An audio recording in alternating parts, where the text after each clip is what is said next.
Hi everyone, welcome to another video. Today I want to share with you a quick 10-minute Christmas card with Cracker Box and Susie stamps.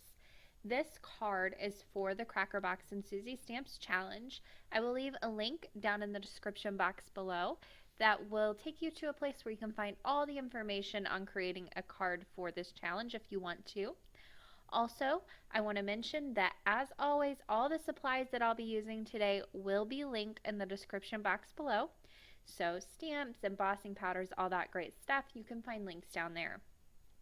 The first thing I did was take a 4 by 5 1/4 sheet of white cardstock and I prepped my surface with my embossing bag. I'll be doing some heat embossing. This is glitter embossing powder I'm using today, so it does have quite a tendency to stick, so you really want to make sure you use your anti-static tool. I'm using this ornament stamp from Susie Stamps, and I am stamping that with Versamark ink 3 different times.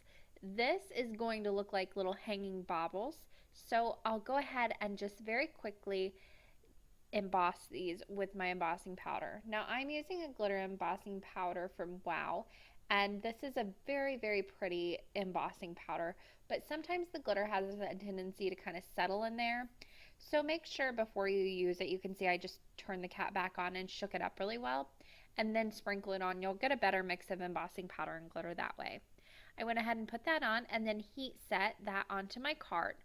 Now I also took that stamp and stamped it on a piece of scrap paper and cut out the center of that with my craft knife. This is going to create a little mask so I can color these in with my distress inks. I love coloring in this way. It is so quick, and this is one of those pieces where it takes a few swipes of your craft knife and you've got a mask ready to go. So it's nothing intricate or hard to color in like this. I am using Worn Lipstick and Evergreen Bow distress inks, and I'll go ahead and just very quickly sponge in the color.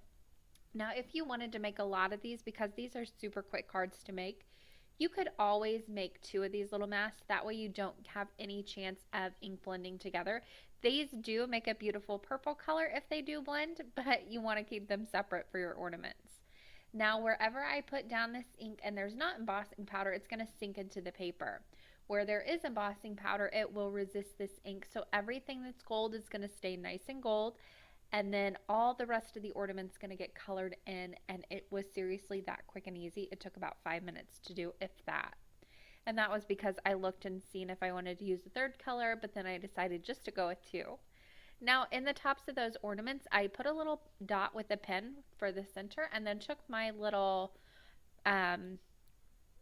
paper piercer tool, sorry I could not think of the name of it, and put little holes in the top of there.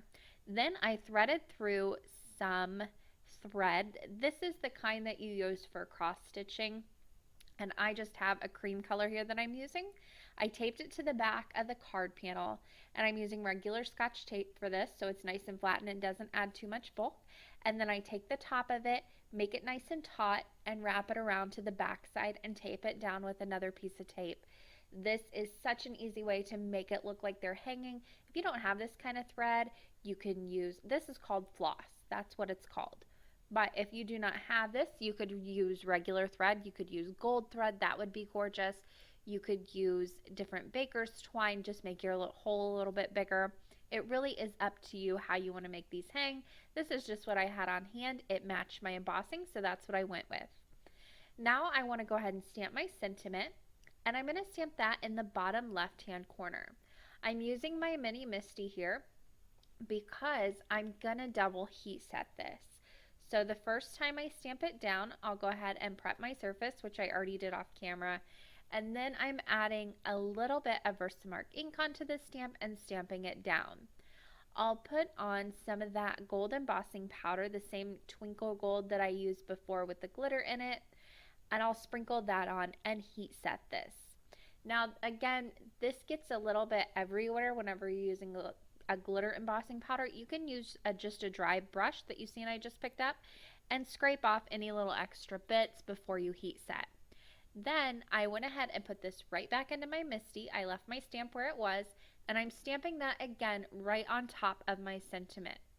I'll go ahead and double stamp this with Versamark just to make sure that it gets everywhere. Glitter embossing powder can have a little bit of a texture, so you want to make sure you get the ink fully coating that sentiment. And then I'll add another layer of embossing powder. Dust off all the extra, and I went ahead and heat set that again. That's going to give it a better finish look. You can also do that on the ornaments as well. I just really like to do it with the sentiments. I popped that panel up on an A2 top folding card base, and this card was finished. It's so simple but so beautiful. I love the way this turned out, and this would be a great one to make multiples of because it takes no time at all. Off to the left, you're going to see a few different links you can click on. Also, you can subscribe to my channel over there if you haven't already. If you enjoyed this video, please click the like button down below. As always, thank you guys so much for watching today, and happy crafting.